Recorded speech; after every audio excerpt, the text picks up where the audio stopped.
अजीम, यादगार और सहर अंगेज़ बाब में खुश आमदीद, जहाँ हम तारीख़ के एक ऐसे निडर, मुदब्बिर और अहदसाज हुक्मरान का जिक्र करने जा रहे हैं जिसने एक नौज़ायदा रियासत को एक अजीम अलशान आलमी सल्तनत में तब्दील कर दिया। ये कहानी है सुल्तान मुराद अव्वल की, वो हुक्मरान जिन्होंने उस्मानी परचम को अनातोलिया की पहाड़ियों से निकालकर बुल्कान के दिल तक पहुँचाया और अपनी ज़िंदगी का आखिरी सांस भी अल्लाह की राह में शहादत के आला मनसब पर फाइज होकर लिया। उनके दौर में उस्मानी सल्तनत ने एक ऐसा उरूज देखा जिसने अगली कई सदियों के लिए तारीख का रुख मोड़ दिया। मुराद अव्वल सुल्तान और खान गाजी के तीसरे बेटे थे, जो तकरीबन 1326 के आसपास पैदा हुए। इनकी वालिदा माल खातून थी, जो एक गाजी और मुजाहिद की बेटी थी। मुराद का बचपन एक ऐसे पुरशोभ माहौल में गुजरा जहां हर तरफ जंग के बादल छाए हुए थे और उस्मानी सल्तनत अपने इब्तदाई मराहिल में बाज़ंतीनियों, सल्जूकी अमारतों और दीगर अनातोलियाई बेलकोहे के साथ बका की जंग लड़ रही थी। मुराद ने बचपन ही से घड़सवारी, शमशीर जनी, तीर अंदाजी और जंगी हिकमत अमली की आला तरीन तरबियत हासिल की। वो अपने वालिद और खान और बड़े भाई सुलेमान पाशा के शाना बशाना कई मुहिम्मात में शरीक रहे और बहुत छोटी उम्र में ही अपनी बहादुरी, अस्करी जहानत और कायदाना सलाहियतों का लोहा मनवा लिया था। उनकी शख्सियत में एक गाजी का जज्बा और एक हुक्मरान की बसीरत दोनों कोट कोट कर भरी हुई थी। उनके उस्ताद, जिन्हें अलाला कहा जाता था, ने उन्हें न सिर्फ जंग के फ़न सिखाए बल्कि उन्हें तारीख, सियासत और इस्लामी उलूम में भी माहिर बनाया। 1362 में जब सुल्तान और खान गाजी का इंतकाल हुआ तो उस्मानी तख्त के लिए मुराद अव्वल के सामने कोई बड़ा और वाज़ेह हरीफ मौजूद नहीं था। उनके बड़े भाई और उस्मानियों के यूरोप के पहले फातेह शहजादा सुलेमान पाशा उनके वालिद की वफ़ात से कुछ ही अरसा पहले एक हादसे में इंतकाल कर चुके थे। मुराद अव्वल ने 1362 में सल्तनत की बागडोर संभाली और तख्त नशीनी के फ़ौरन बाद उन्होंने अपनी दूर अंदेशी और अस्करी सलाहियतों का सबूत दिया। ताहम इनकी तख्त नशीनी बिल्कुल पुरम नहीं थी। उनके दीगर भाइयों, ख़ास तौर पर इब्राहिम और खलील, ने उनके खिलाफ बगावत कर दी और अनातोलिया में कुछ बेलकोहे की मदद से तख्त पर अपना हक दावा किया। मुराद अव्वल ने इस अंदरूनी खतरे को ख़त्म करने के लिए सख्त फैसला किया। उन्होंने अपने वफादार गाजियों की मदद से अपने बागी भाइयों का ताक़ुब किया और उनकी बगावत को कुचल दिया। इस खूनी जंग के नतीजे में उनके भाई इब्राहिम और खलील हलाक हो गए और मुराद अव्वल उस्मानी तख्त के बिला शरकत गैर मालिक बन गए। इस वाक़े ने उन्हें यह सिखाया कि सल्तनत की बका के लिए अंदरूनी इत्तेहाद कितना ज़रूरी है। मुराद अव्वल ने तख्त संभालते ही अपनी तमाम तवज्जो दो अहम महाज़ों पर मरकूज़ कर दी: अनातोलिया में उस्मानी तसल्लुत को मुस्तहकम करना और बुल्कान में फतूहात का सिलसिला जारी रखना। बुल्कान इस वक्त एक ऐसा खित्ता था जहाँ बाज़ंतैन सल्तनत अपने आखिरी सांस ले रही थी, जबकि सुर्ब, बिलगार और बोसुनी अफवाज आपस में दस्तो गिरबान थी और उस्मानियों के लिए यहाँ दाखिला और तसल्लुत का यह सुनहरी मौका था। मुराद अव्वल ने अपनी बेहतरीन जंगी हिकमत अमली के ज़रिए पहले अनातोलिया में अपनी सरहदों को मुस्तहकम किया और फिर बुल्कान की तरफ पेश कदमी शुरू की। उन्होंने महसूस किया कि बुल्कान को फतह किए बगैर कुस्तुनतुनिया कॉन्स्टेंटिनोपल पर मुकम्मल काबू पाना मुमकिन नहीं है, जो बाज़ंतैन सल्तनत का आखिरी कला था। मुराद अव्वल की पहली बड़ी और तज़वीराती फतह उदरना एड्रियानोपल की। यह शहर बाज़ंतैन सल्तनत का एक इंतहाई अहम, मजबूत और मालदार शहर था, जो कुस्तुनतुनिया के रास्ते में एक बड़ी रुकावट था। सुल्तान मुराद अव्वल ने 1363 में इस शहर पर ऐसा फैसला कुन और मुनज़्ज़म हमला किया कि बाज़ंतैन फ़ौज इसे बचाने में मुकम्मल तौर पर नाकाम रही। उदरना की फतह ने उस्मानियों के लिए यूरोप के दरवाजे मुकम्मल तौर पर खोल दिए और मुराद अव्वल ने इसे अपना नया दारुल हुकूमत बना लिया, जिसने ईसाई दुनिया में खौफ की लहर दौड़ा दी और बाज़ंतैन सल्तनत के लिए एक मुस्तकिल खतरा पैदा कर दिया। उदरना की फतह के बाद मुराद अव्वल ने बुल्कान में उस्मानी सरहदों को तेज़ी से वसअत देने के लिए सुर्ब और बिलगार अफवाज के खिलाफ कई कामयाब मुहिम्मात चलाएं और उनकी कई रियासतों को उस्मानी सल्तनत का बाजगुजार बना दिया। अदरीसा की फतह और उस्मानियों के बुल्कान में बढ़ते हुए सैलाब को रोकने के लिए एक अजीम ईसाई इत्तेहाद कायम हुआ, जिसमें बल्गारिया, सर्बिया, बोस्निया और दीगर ईसाई रियासतें शामिल थीं। ये इत्तेहाद उस्मानियों को यूरोप से बाहर निकालने के लिए एक बड़ा लश्कर लेकर आगे बढ़ा। 1331 में उस्मानी और ईसाई अफवाज का सामना उज्जीन मारित्सा, बेट ऑफ मारित्सा के मैदान में हुआ।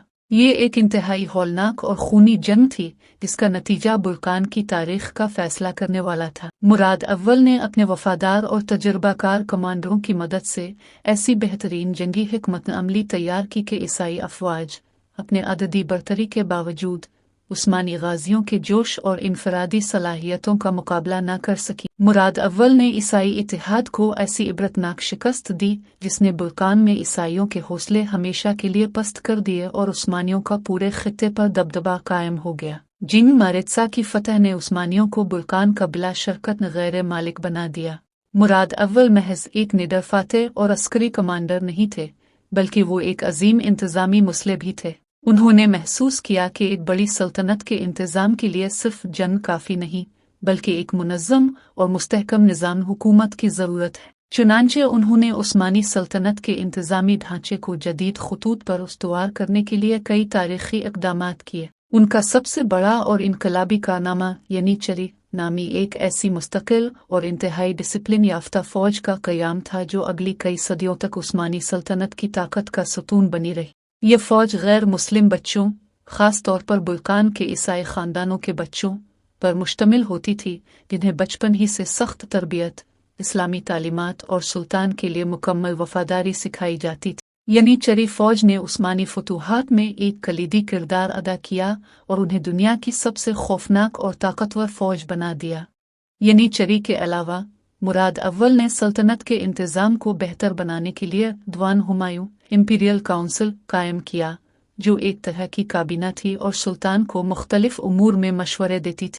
उन्होंने काजी अस्करों का ओहदा भी कायम किया, जो फ़ौज और अदलिया के उमूर को संभालता था।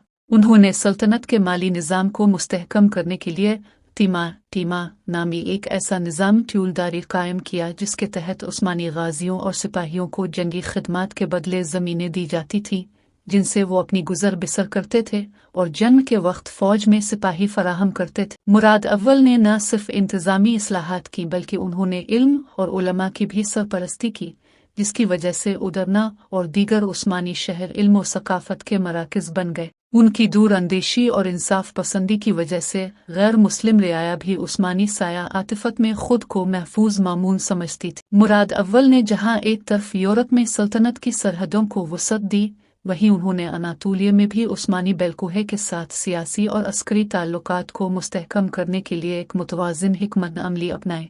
उन्होंने कुछ बेलकोहे को सियासी शादियों और इतिहाद के ज़रिए उस्मानी सल्तनत में शामिल किया, जबकि कुछ को अस्करी ताकत के ज़रिए काबू किया। उनका सबसे बड़ा अनातोलियाई हरीफ किरमानी अमारत थी, जो एक ताकतवर और आज़ाद बिलख थी।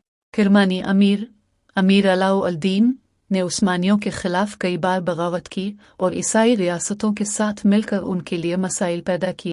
मुराद अव्वल ने किरमानी अमारत के खिलाफ कई सख्त मुहिम्मात चलाएं, यहाँ तक कि उन्होंने अनकरा को फतह किया, जो उस्मानी सल्तनत का एक अहम हिस्सा बन गया। अगरचे उन्होंने किरमानियों को मुकम्मल तौर पर फतह नहीं किया, लेकिन उन्होंने उनकी ताकत को इस हद तक कम कर दिया कि वो उस्मानी सल्तनत के लिए कोई बड़ा खतरा नहीं रहे। मुराद अव्वल की जिंदगी का सबसे बड़ा और फैसला कुन मरका जिन कोसो बेटा ऑफ कोसो। ये 1389 की बात है, जब उस्मानियों का बुरकान में बढ़ता हुआ असर और रसूख ईसाई दुनिया के लिए नाकाबिले बर्दाश्त हो गया था। सर्बिया के हुक्मरान लाजार हर्बलियनोविच ने एक बहुत बड़ा ईसाई इतिहाद कायम किया, जिसमें सुर्ब, बिल्गार, बोसुनी और दीगर यूरोपीय रियासतों के सिपाही शामिल थे। दोनों अफवाज का सामना कोसूर के मैदान में हुआ। सुल्तान मुराद अव्वल ने अपने दोनों बेटों शहजादा बायजीद और शहजादा यकूब के साथ मिलकर इस अजीम ईसाई लश्कर का मुकाबला किया, अगरचे उनकी फ़ौज ईसाई अफवाज के मुकाबले में अददी तौर पर कम थी। जंग शुरू होने से पहले मुराद अव्वल ने अपने गाजियों के सामने एक तारीखी तकरीर की, जिसमें उन्हें शहादत के आला मनसब पर फाइज होने और अल्लाह के दीन की सरबुलंदी के लिए लड़ने की तलखीन की। ये एक इंतहाई हौलनाक और खूनी जंग थी, जिसका नतीजा बुरकान की तारीख का फैसला करने वाला था। मुराद अव्वल ने अपनी बेहतरीन जंगी हिकमत अमली से ईसाई अफवाज को ऐसी इबरतनाक शिकस्त दी कि सर्बिया के हुक्मरान लाजार समेत हज़ारों ईसाई सिपाही नान जंग में हलाक हो गए। उस्मानी गाजियों ने अपनी बहादुरी और गैर मामूली अस्करी सलाहियतों से ईसाई लश्कर के परखचे उड़ा दिए। जंग के दौरान शहजादा बायजीद ने अपनी निडरता और जंगी महारत का सबूत देते हुए ईसाई अफवाज के कल्ब पर ऐसा फैसला कुन हमला किया जिसने जंग का पासे उस्मानियों के हक में पलट दिया। उस्मानियों की ये एक ऐसी अजीम फतह थी जिसने बुल्कान पर उनका मुस्तकिल तसल्लुत कायम कर दिया और उन्हें यूरोप की सबसे बड़ी और ताकतवर इस्लामी सल्तनत का दर्जा दे दिया। जिन कोर्सों के बाद जब मुराद अव्वल मान जंग का मुआयना कर रहे थे और फतह का जश्न मना रहे थे, एक ऐसा वाकया पेश आया जिसने तारीख का रुख मोड़ दिया। सर्बिया का एक सिपाही जिसका नाम मिल्विश ओबिलिच मिलोज था ने उस्मानी सुल्तान तक पहुंचने की दरख्वास्त की और दावा किया कि इसके पास सुल्तान के लिए एक अहम और खुफिया पैगाम है और वो इस्लाम कबूल करने के लिए तैयार है। मुराद अव्वल ने इसकी दरख्वास्त पर और उसके ज़ाहिरी खुलूस से मुतासिर होकर इसे अपने खेमे में आने की इजाज़त दी, लेकिन जब वो उनके सामने पहुंचा तो इसने अचानक एक जहर आलूद खंजर निकालकर मुराद अव्वल पर हमला कर दिया और उन्हें शदीद जख्मी कर दिया। मुराद अव्वल ने अपनी शदीद तकलीफ और जख्मों के बावजूद ये वसीयत की कि उनके बेटे बायजीद को सुल्तान बनाया जाए, क्योंकि उन्होंने मैदान जंग में अपनी सलाहियतों का लोहा मनवा लिया।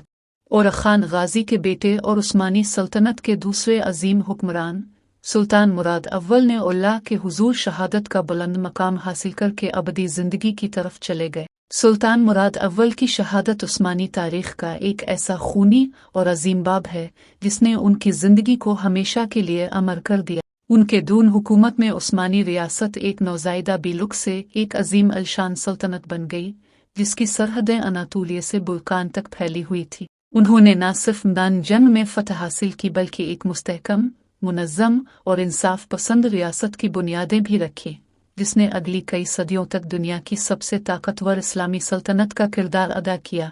तारीख उन्हें हमेशा एक ऐसे गाजी, मुदब्बिर और मुस्लिह के तौर पर याद रखेगी जिसने उरूज उस्मानिया के लिए अपनी पूरी जिंदगी वक्फ कर दी, अपने खून से फतह की ऐसी दास्तान लिखी जो आज भी तारीख के सीने पर नक्श है, और खुद शहादत के आला मनसब पर फाइज होकर अबदी जिंदगी हासिल की।